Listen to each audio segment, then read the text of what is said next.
Hi, everybody. Welcome to my channel. I'm Creative Katie, Karen Burchill. Do you want art journal success?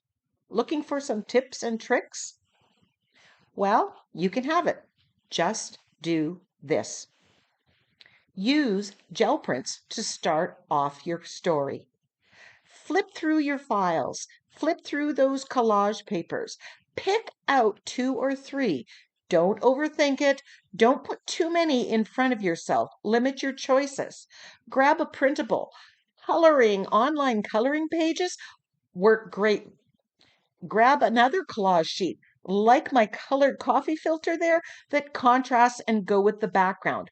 Once you have 2 or 3 items, get ready to start. Again, don't overthink it. So I'm just going to cut this out and glue this down with fluid matte medium. I'm not overthinking it. This is going to give me my color story. It is going to point me in the direction of some patterns. It's just going to give me enough. Now I have some mark making on here that I remember I used this cardboard as a stamp to put in. And I'm going to grab that out because I'm thinking I may want to duplicate that later down the road. So just do that. Whatever you see on that gel print or that collage paper, pull out those stamps and stencils that you did. Pull out those colors. You're going to reuse them. Eliminate some of the thinking. Now, with those gel prints, you're often going to find that they don't go right to the edge, and you're going to end up with a white edge like you see me here. So after I make sure that everything is perfectly glued down, I just want to colorize that. I want to push back that white, and all I'm doing is grabbing the colors that I think are in that gel print, in that collage paper, and I'm applying it. In this case, that's bright aqua. I've got some deep violet, as well as a dark purple. And I'm just going to mix those on the page. Now, this is background. I know that I'm going to add more to it. I'm going to maybe do some stamping or some stenciling, and it's going to push it back. So this doesn't have to be perfect. You want to have some fun applying paint, apply it with your fingers. It's really quite zen-like. And you get a mix there, the kind of this cloud soft application that I simply can't get using a paintbrush. So here I'm adding the deep violet in there, and I'm noticing it's a little bit of a different color than what's in the background, but don't sweat the small stuff. I can make that work at a later step. I just keep going with that, and I'm going to add a few more splotches of this on here. Remember, this is simply a background. It isn't the final stage, and by the time we add more layers, it's not going to matter. I like the white space on this pattern. I'm adding a little bit more gesso here, and again, applying it with my finger. Try that. If something's too dark or I don't like it, I just add a layer of white gesso on top. Just have fun with it. Don't overthink it. Don't overanalyze what you're doing. And on these early stages, realize that it's not the end stage. And every page, well, every page goes through an ugly stage.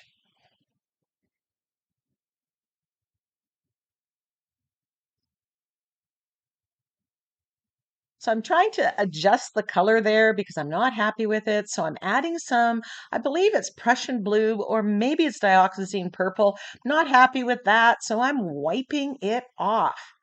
Again, just do this. Don't overthink it. Don't catastrophize about what's happening. Grab a baby wipe, wipe it off. And realize I'm going to put the focal image here. Now, this focal image, I believe I got from supercoloring.com, where I get a lot of my printables from. I can shrink it or make it bigger to fit. And I've just cut that out and I'm going to be using it. Now I grabbed this stencil. This stencil came from Amazon. It was a set of about 20 of them. It's got some great patterns. I just want to add some movement to the page. So I'm taking this stencil and it's kind of got that swirl in it. It reminds me of kind of foliage, which is going to go well with my printable. So here's another thing that you can just do. Make your elements work together. If you're putting a botanical, a flower on, you want a stencil that may mimic leaves or foliage. If you want the ocean, you may want something that has some swirls and waves. You want the elements to work together. And by taking that one stencil and going back and forth, I'm adding one more layer. Now, did you notice it's knocking back some of those deep violet purple splotches that I wasn't really fond of, but I wasn't sweating about it either. I'm turning this stencil back and forth. It's got a lot of motion and it really is just adding some yumminess to it. Because I've chosen to do it with white, it's also brightening and lightening my background here.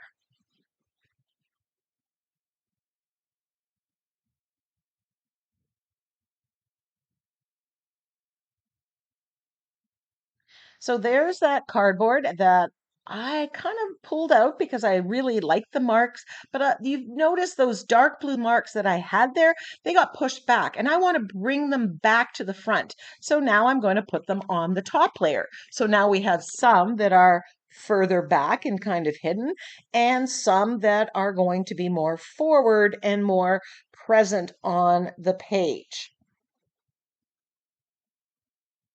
And I'm just applying acrylic paint, the Prussian blue acrylic paint with a makeup sponge onto this inexpensive mark making tool. So save those Amazon boxes. I really like the organic mark making this makes. You can cut the cardboard bigger or smaller. It's going to give a slightly different mark. But anytime I've used this, I just really like it. It's kind of slightly unpredictable. So just do that. Grab some cardboard and try stamping with it. So I turned my page the other orientation. So that's something that I'm going to recommend that you do. You think it's going to go one way, try the other way. Maybe your focal image will fit better. You'll be surprised. Now, this is a coffee filter that I have painted with Prussian blue black paint, and I'm using it to ground my focal image. The white focal image, because I'm thinking here I'm going to keep it white, isn't going to stand up against that background. The background is a little too light. But by adding that dark circle, that collage circle, it's making my focal image stand out. So don't be afraid to add weight to your focal image by adding another collage paper or painting a circle on there if you wanted to. So at this point, I am still thinking that I'm going to keep my flowers white. But I just basically glued down copy paper. It's printed out and it looks like I've just glued copy paper down. So what I'm doing here is I am taking white gesso on a round brush and I am painting all the petals. Now, I'm not painting over top of all the lines. I'm kind of painting each individual section that's marked off with the white paint up to and close to the lines, but I can still see the lines. This is adding some texture. It's whitening it. It's making it look like it's more painted than just a copy paper that's glued down. And if I decide to colorize it, that gesso is giving it a good base that I can build on.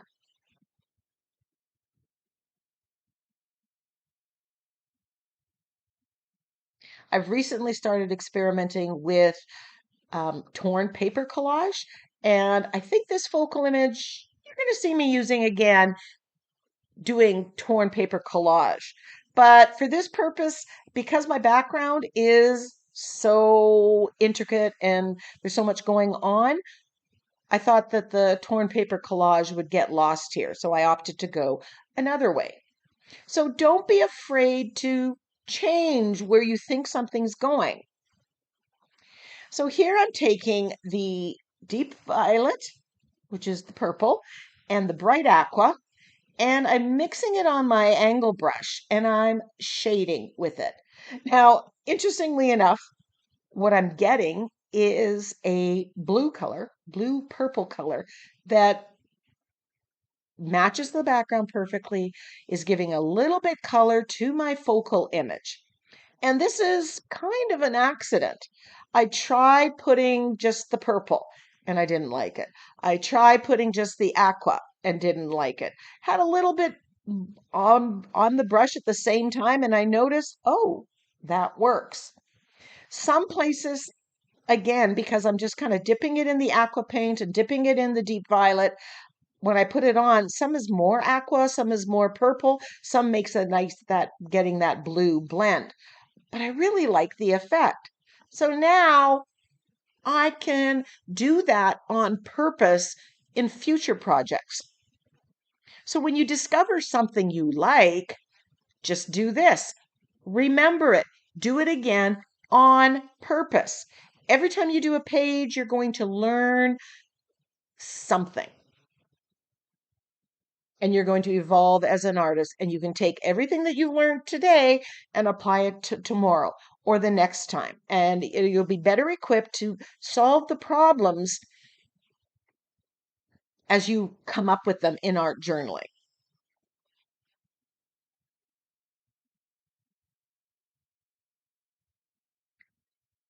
I'm just painting the and shading all of the petals, bringing out those petals. And it's easy to follow because that line work is there from the coloring page.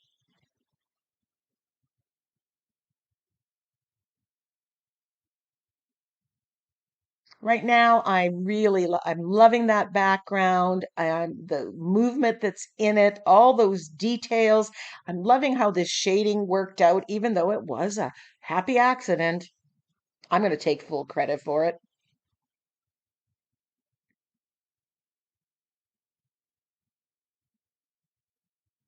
Now I'm shading with black around the edge of my page. This is just framing the page a little bit. I didn't want to put too much black on it. I didn't want to shade my flowers with black. It just was too stark, but a little bit of black here. And then I'm just adding just a smidge of black on on the flowers, just darkening a couple areas. I grab my fine line applicator bottle and I'm painting in the stamens. Now on here, I can see those lines. They're not totally obliterated, hidden when I put the white gesso on. So I'm just adding them in. And then I'm doing a little bit of black here just to add a little shading, make that blue stand out a little bit more as I go around. Now I'm grabbing some of my wooden letter stamps and I'm using white acrylic paint on the makeup sponge and using that like a stamp pad and just stamping the word blessed on the blue background. That blue background gives a perfect background for light letters. If I tried to put dark letters on the background, I don't know how much that would stand out,